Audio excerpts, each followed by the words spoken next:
வணக்கம். நான் உங்கள் தேவேந்திரன். நேற்று நம்ம தேர்தல் ஆணையத்துக்காக ஒரு பதிவு சொல்லியிருந்தோம்.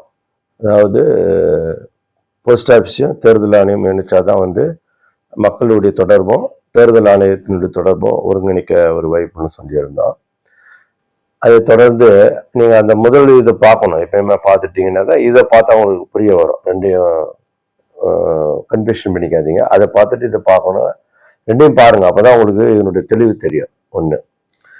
ரெண்டாவது நீங்க தேர்தல் நடக்கும் பொழுது ஏஜென்ட்டாக ஒவ்வொரு கட்சிக்காரங்களும் ஒவ்வொரு ஆட்களை தேர்தல் நடக்கக்கூடிய இடத்துல ஏஜென்ட்டா போடுவாங்க. இப்ப திமுக ஒரு ஆளை போடுவாங்க, அதிமுக ஒரு ஆள் போடுவாங்க, காங்கிரஸ் ஒரு ஆள் போடுவாங்க, பிஜேபி ஒரு ஆள் போடுவாங்க. அந்த மாதிரி ஒவ்வொருத்தரா போடுவாங்க. இதுல நடைமுறை சிக்கல் என்னன்னு பாத்தீங்கன்னா, சில கட்சிகளுக்கு ஆட்கள் இருப்பாங்க அந்த அந்த பாகத்துக்கு பொறுத்த வரையும். இப்போ உதாரணத்துக்கு நந்தனத்துல ஒரு 3 பாகம் இருக்குன்னு வச்சுக்கோங்க. 10, 10, 9, 8 அது மாதிரி இருக்கும். 10, 11 மாதிரி இருக்கும். ஒரு 3-4 பாகம் இருக்கும். ஒரு ஏரியா வாரியா இருக்கும்.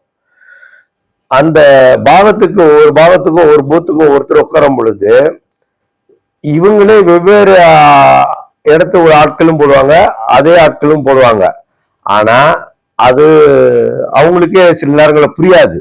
இதை நான் கண்கூடா பார்த்துருக்கிறேன். நான் தேர்தல் ஏஜென்டா இருந்திருக்கிறேன். அது என்னென்ன சிக்கல் வரும் அப்படிங்கிறதுலாம் எனக்கு நல்லா தெரியும். அந்த ஆட்கள் சரியான இவங்களை அவங்களுக்கு தெரியுன்றதுலாம் சொல்ல முடியாது. அந்த ஏரியா ஆட்கள் இவங்களுக்கு தெரியும்னு சொல்ல முடியாது. இந்த தேர்தல் நடக்கும் பொழுது பூத் ஏஜென்ட்டாக அரசாங்க சார்பில் தேர்தல் கமிஷன் சார்பாக போஸ்ட்மேன்களே உட்கார வைக்கணும். அதை நம்ம கணக்கு எடுக்கிறாங்கன்னு சொன்னேன் இல்லைங்களா? இப்போ ஒரு தெருவில் நந்தனம்னா 1வது தெரு, 2வது தெரு, 3வது தெரு, 4வது தெருவுக்கு ஒரு போஸ்ட்மேன் இருக்கும். அந்த போஸ்ட்மேனை நீங்க அரசாங்க சார்பில் ஒரு ஏஜென்ட்டா உட்கார வைக்கணும். உட்கார வச்சுட்டீங்கன்னா இவங்க யார் வராங்க போறாங்க, எத்தனை இந்த வீட்டுல இவரு தான் இருக்காருன்றது இந்த போஸ்ட்மேனுக்கு கரெக்டா தெரியும். ஏன்னா நீங்க இப்போ ஏஜென்ட் ஆபீசரா வெவ்வேறு இடத்துல உள்ள ஆட்களை போடுவீங்க. அவங்க இந்த ஏரியா ஆட்கள் இருக்க மாட்டாங்க. அவங்களுக்கு யாருன்னே தெரியாது. அவங்க நம்பர் சொல்லுவாங்க, 10, 50, 20 அப்படின்னு சொன்னோம்னா அதை மட்டும்தான் டிக் பண்ணக்கூடிய வேலை மட்டும்தான் அந்தந்த கட்சிக்காரங்க செய்வாங்க. ஆனா இவங்களை யார் என்னன்னு கூட அவங்களுக்கு தெரியாது, சரியாவே தெரியாது. ஒரு சிலருக்கு ஏரியாவில் தெரியும், சிலருக்கு தெரியாது. ஆனா சரியான முறைய வழிகாட்டுதல் முறையில நம்ம அந்த போஸ்ட்மேனுங்களே அங்க டியூட்டி கொடுத்து ஏஜென்டா உட்கார வச்சிட்டோம்னாக்கா அவங்களுக்கு கரெக்டா தெரியும். இன்னார போட்டிருக்காங்க போடலன்ட்டு கரெக்டா தெரியும். அவங்க முகத்துல இருந்து வீடு வரையும் அவங்களுக்கு கரெக்டா தெரியும். அதனால இந்த ஏஜென்ட் பொறுத்தவரை போஸ்ட்மேன் உட்கார வைங்க. ஒண்ணு. ரெண்டாவது என்ன கேட்டீங்கன்னா, இப்போ போஸ்ட்மேன்களுக்கு இப்ப நீ கார்பரேஷன்ல ஒண்ணு இது பண்ணிருக்காங்க, சில துறைகள்ல கொடுத்துருக்காங்க. எப்படின்னா செல்போன் கொடுத்துட்டாங்க. இப்போ கொடுத்துட்டாங்கன்னா கார்பரேஷன் இந்த அந்த டியூரேஷனுக்குள்ள ஒரு செல்போன் கொடுத்துட்றாங்க. அந்த அந்த அதிகாரி ஏஆர் இருக்கட்டும் அல்லது யாராவது அந்த செல்போனே பயன்படுத்துறாங்க. தகவல் பரிமாற்றத்துக்கு இந்த இடத்துல பல்ல இருக்குது, இது கார்பரேஷன் சம்பந்தப்பட்ட விஷயங்கள், குப்பை இருக்குது அப்படின்னு சொன்னோம்னா அதை அவங்க பரிமாறுறாங்க. அது மாதிரி இந்த போஸ்ட்மேன்களுக்கு ஒரு செல் கொடுத்துட்றோம். ஒரு டியூரேஷனுக்குள்ள இந்த இத்தனை தெருவுக்கு ஒரு போஸ்ட்மேன் இருப்பாரு. அவர்கிட்ட செல்லு கொடுத்தாச்சுன்னா அவங்களுடைய நம்பரு அந்த ஏரியா முழுவதும் இந்த நம்பரு தெரிஞ்சிருக்கணும். அவங்க ஷிஃப்ட் பண்ணி போனாலும் சரி, புதிய சேர்ப்பதா இருந்தாலும் சரி, டெத் ஆனாலும் சரி, அவங்களுக்கு போட்டோவோட அட்ரஸோட அந்த பர்டிகுலர் நம்பர் அந்த வீட்டுக்கு ஆட்கள் இவங்களுக்கு வாட்ஸ்அப்ல அனுப்பிச்சிட்டாங்கன்னா அதுவே பெரிய ஒரு பதிவு. ஏன்னா அவங்க ஒரு அட்டாச் கொடுக்குறாங்க இல்லையா? இது மாதிரி என்னுடைய போன்ல இருந்து நான் உங்களுக்கு கொடுத்துட்டேன்னு சொன்னா அது என்னுடைய போன்ல இருந்து வருதுன்றது உறுதியாகப்படுது இல்லையா? அந்த மாதிரி இந்த எப்படி சொல்றதுன்னா இதுல ஒரு 5 ப்ராப்ளம் இருக்குது. எப்படின்னா, ஒரு வீட்டுல ஒருத்தர் இருப்பாரு, அவர் வீட்டுல இருப்பாரு, ஆனா அந்த நேரத்துக்கு இருக்க மாட்டாங்க, அது ஆப்சென்ட்னு போடுவாங்க. இன்னொன்னு டெத் ஆயிடும். ஒரு வீட்டுல ஒருத்தர் இருப்பாரு, அந்த டெத் ஆயிட்டாங்கன்னாக்கா அவங்களும் டெத்து. 3வது என்னன்னா ஷிஃப்ட் ஆயிடுவாங்க, ஏரியா விட்டு ஏரியா போயிடுவாங்க, ஷிஃப்ட் ஆயிடுவாங்க. 4வது என்னன்னு கேட்டீங்கன்னா, இப்ப இங்க இருப்பாங்க, இங்கேயே இருப்பாங்க, ஒரு வீட்லயே இருப்பாங்க, ஆனா வெளிநாட்டுக்கு போயிருப்பாங்க. அப்போ அவுட் ஆஃப் சிட்டி வெளிநாட்டுக்கு போயிருப்பாங்க. இன்னொன்னு புதிய ஆட்களை சேர்ப்பாங்க. இந்த 5 ப்ராப்ளம் தேர்தல்ல நம்ம அன்றாடம் சந்திக்கக்கூடிய ஒரு நிலை. இந்த ப்ராப்ளம் 5 ப்ராப்ளம் நான் சொன்னது என்னது? Absent, death, shift, new, out of city, out of இது போயிடுறாங்க. இந்த 5 ப்ராப்ளம் வரும். இந்த 5 ப்ராப்ளத்தையும் சால்வ் பண்ணணும்னு சொன்னா போஸ்ட்மேன்களால் மட்டுமே முடியும். அவங்க அந்த பிரச்சனை சால்வ் ஆகணும்னா அந்த போஸ்ட்மேனுக்கு இந்த அவங்களுக்கு ஒரு செல் கொடுக்குறோம். அந்த செல் நம்பரு அங்க இருக்கிறவங்க அத்தனை பேருக்கும் தெரியணும். போஸ்ட்மேனுக்கு வந்தாங்களாட்டியோ வராட்டியோ இது தெரிஞ்சிச்சுன்னு சொன்னாக்கா அவங்கள்ட்ட போஸ்ட்மேன் அணுகி அவன் தபால் கொடுக்குற போதே சொல்றாங்க, இது மாதிரி வரலன்னும் போது போஸ்ட்மேன் நம்பர் கேட்கறாங்க, கொடுக்குறாங்க, எங்களுக்கு தபால் வரலங்க, வந்துடுச்சு பாருங்க கொஞ்சம் அப்படின்னு சொல்றாங்க. அது மாதிரி இந்த தேர்தல் சம்பந்தப்பட்ட விஷயத்த போஸ்ட்மேன்ட்ட கொடுத்துட்டோம்னா அவங்க வாட்ஸ்அப் மூலியமாவே பரிபாரிப்பாங்க. இது நடக்குது, இது நடந்தாகணும். தேர்தலில் மறுபடியும் சொல்றேன், தேர்தல் ஆணையம் இந்த வழியை பின்பற்றி போஸ்ட்மேன்களை வேலை வாங்குங்க. ஒண்ணு இது. இன்னொன்னு ஒவ்வொரு ஷிஃப்டட் இது மாதிரி போகும் பொழுது கட்சிக்காரங்களை பயன்படுத்துறாங்க. கட்சிக்காரங்க ஒரு கட்சிக்கு வேலை செய்வாங்க, ஆனா அவங்களுக்கு ஒரு குடும்பம் இருக்குது. அவங்க சொல்லி அவங்க போகல. கார்பரேஷன் சொல்றாங்க இல்லையா, இப்போ எஸ்ஐஆர் போட்டிருக்கீங்க இல்லையா, அப்போ வரும்போது ஒவ்வொரு இடத்துக்கும் இந்த கட்சிக்காரங்களை அனுப்புவாங்க. கட்சிக்காரன் போகலன்னு சொன்னா அவன் அங்க ஒரு ப்ராப்ளம் ஆகுது. என்ன ப்ராப்ளம் வருதுன்னா, அவன் வேலையை விட்டுட்டு அவன் வரணும், பல தொல்லைகளை விட்டுட்டு வருமானத்தை விட்டுட்டு வரணும். வரலன்னா இங்க பதவி தர மாட்டாதுன்னுவானுங்க, கட்சிக்கு உழைக்கலன்னுவாங்க. இந்த கெட்ட பேரெல்லாம் ஒவ்வொரு கட்சிக்காரனுக்கும் இருக்கும். அதனால கட்சிக்காரங்களை துன்பப்படுத்தாதீங்க. ஓட்டு போறதுக்காகவும் சில வேலைகள் செய்ய மட்டும், கட்சி வேலை செய்ய மட்டும்தான் பயன்படுத்தணும். இது தேர்தல் ஆணையத்தினுடைய வேலை.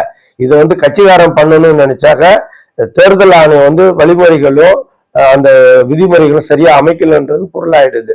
அதனால அதை பயன்படுத்தாதீங்க. ஒண்ணு. இன்னொன்னு, உங்களுக்கு இதுல ஏதாவது சிக்கல் இருக்குது அப்படி சொன்னா தயவு செய்து என்ன கூப்பிடுங்க. இந்தியா முழுவதும் தேர்தல் ஆணையத்தினுடைய இந்த 5 நான் சொன்ன 5 முறைகளையும் விதிமுறைகளையும் நான் செஞ்சு தரேன், பக்காவா செஞ்சு தரேன். ஒரு 6 மாசத்துல செஞ்சு கொடுத்துருவேன். என்னென்ன பண்ணணும், ஒரு ப்ராப்ளம் கூட என்னைக்கும் புதிய சேர்ப்பதா இருக்கட்டும், ஷிஃப்டடா இருக்கட்டும், ஆப்சண்டா இருக்கட்டும், ஷிஃப்ட் இது அவுட் ஆஃப் சிட்டியா இருக்கட்டும், எல்லாமே நான் பக்காவா பண்ணி தரேன். நான் என்ன சொல்வதோட மட்டும் நான் வைக்க மாட்டேன். என்னால முடியும்னு எது முடியுதோ அதை நானே பேசுவேன், நானே செஞ்சு தரேன் உங்களுக்கு. என்னுடைய இந்தியா வல்லரசாக்குறதுக்கு பல வீடியோகள் நான் பண்ணி போட்டிருக்கேன்.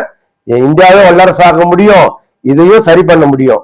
தேர்தல் ஆணையம் தயவு செய்து உங்களுடைய ஆலோசனை குழுக்குள்ள என்ன சேருங்க, நான் உங்களுக்கு பக்காவா பண்ணி தரேன்.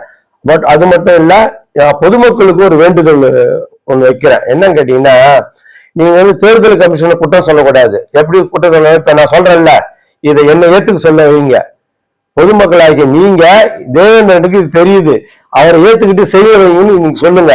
கார்பரேஷன்காரன, கட்சிக்காரன, எல்லாரும் சமுதாயத்தை, நாட்டை, ஒட்டுமொத்த பேரையும் இந்த புதிய ஆளு சேர்ப்பதா இருக்கட்டும், ஷிஃப்டடா இருக்கட்டும், அவங்க இவங்களை குற்றம் சாட்டுவது இருக்குது, அவ்வளவு தொல்லை பண்ணுவாங்க.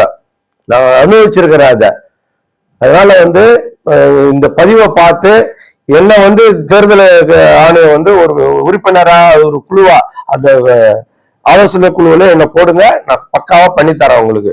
நான் இந்தியா முழுவதும் பண்ணித்தரேன், என் தமிழ்நாட்டுக்கு மட்டும் இல்ல, இந்தியா முழுவதுக்கும் இந்த தேர்தல் பிரச்சனை வராத அளவுக்கு ஒரு ஓட்டு 2 ஓட்டு போடுறது, இன்னொன்று இப்ப சமீபத்தில் நான் தம்பி மாறலாம் பேசுவேன், அவன் ஒரே ஒரு ஆளுக்கு 5 ஓட்டு உள்ள இதெல்லாம் இருந்திருக்குது. 2 ஓட்டு இருக்குது ஒரு ஆளுக்கு, ஒரே ஆளுக்கு ஒரே இடத்துல 2 ஓட்டுக்கு 2 கார்டு இருக்குது. அந்த பிரச்சனை எல்லாம் சால்வ் பண்ணிடலாம், ரொம்ப இப்ப சால்வ் ஈஸியா பண்ணிடலாம். தயவு செய்து என்ன போடுங்க, பக்காவா பண்ணித்தரேன் உங்களுக்கு. ஒண்ணு. அடுத்தது கார்பரேஷன்காரங்க செய்ய வருவாங்க. அவங்க என்ன பண்ணுவாங்கன்னாக்கா, இவங்க இருக்கிறாங்களான்னு பக்கத்து வீட்டுக்காரங்களை பார்த்து கேட்பாங்க. அவன் சண்டைக்காரனான்னு தெரியாது, நல்லவனான்னு தெரியாது, கெட்டவனான்னு தெரியாது. ஆனா அவன் சொல்லுவான், எனக்கு தெரியாதுங்க அப்படின்னு சொல்லுவான். அதுக்கு எப்பயுமே அந்த அந்த அவனை கேட்டு செய்யக்கூடாத அளவுக்கு வைக்கணும்னா பக்கத்து வீட்டுக்காரனை கேட்டு கேட்க கூடாது. இவங்க இந்த போஸ்ட்மேன் வச்சிட்டோம்னா ஒரு நாள் வந்து கரெக்டா சொல்லிடுவாங்க. அப்ப சப்போஸ் எங்கன்னா போறாங்கன்னாக்கா போஸ்ட்மேன் சொல்லிடுவாங்க. போன் பண்ணி கூட சொல்லுவாங்க, வாட்ஸ்அப்ல அனுப்பிச்சு விட்டுருவாங்க. இதை வாட்ஸ்அப்ல அனுப்பிச்சு விட்டாலே உங்களுக்கு பதிவாயிடும். உங்களுக்கு எப்பயுமே எல்லாருக்கும் வாட்ஸ்அப்னா கண்டிப்பா வாட்ஸ்அப் பண்ணிட்டோம்னா ஒரு ரிமார்க்கே வராது.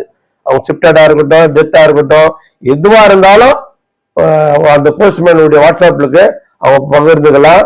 அதனால வந்து இந்த பதிவை தமிழக மக்கள் அனைவருக்கும் பகிர்ந்து இந்த பணியை தேர்தல் கமிஷன் வந்து போஸ்ட் ஆபீஸுக்கு கொடுத்து அவங்க 2 பேரும் வழிகாட்டுதல் பெயர்ல ஆலோசனை குழு நடத்தி இதை சரிப்படுத்தினா மட்டுமே இது சரியாகும். தயவு செய்து இதை 2 பேரும் செய்யணும்னு அன்பு வேண்டுகோளா கேட்டுக்கிறேன். நம்ம நாட்டுக்காக இதை சரி பண்ணி கொடுக்கறதுக்கு என்னுடைய வேலை நான் செஞ்சு தரேன். நான் தயார். பொதுமக்களாகிய நீங்க இதை தேர்தல் கமிஷனுக்கு அனுப்புங்க, சென்ட்ரல் கவர்மெண்ட்டுக்கு அனுப்புங்க, எல்லாத்துக்கும் தெளிவுபடுத்துங்க, உலக மக்களுக்கும் தெரியப்படுத்துங்க. நல்லது நான் பண்ணி தரேன். இது மட்டும் இல்ல, நம்மளுடைய இந்திய அரசாங்கத்தின் அங்கமாக இருக்கக்கூடிய மாநில அரசு அத்தனை மாநில அரசுகளுக்கும் என்னுடைய அன்பு வேண்டுகோள், இதை வந்து இது ஒரு நல்ல பதிவாக செஞ்சு இந்தியா முழுவதும் உள்ள அனைத்து மாநிலங்களுக்கும் இத தெரியப்படுத்துங்க. அத்தனை மாநிலங்களும் சரியாயிடும். யாருக்கும் எந்த கள்ள ஓட்டு போடுவதற்கான வாய்ப்பே இல்லாத அளவுக்கு நம்ம சரியான வழிமுறைகளை நான் அமைச்சு தரேன். என்னால முடியும்.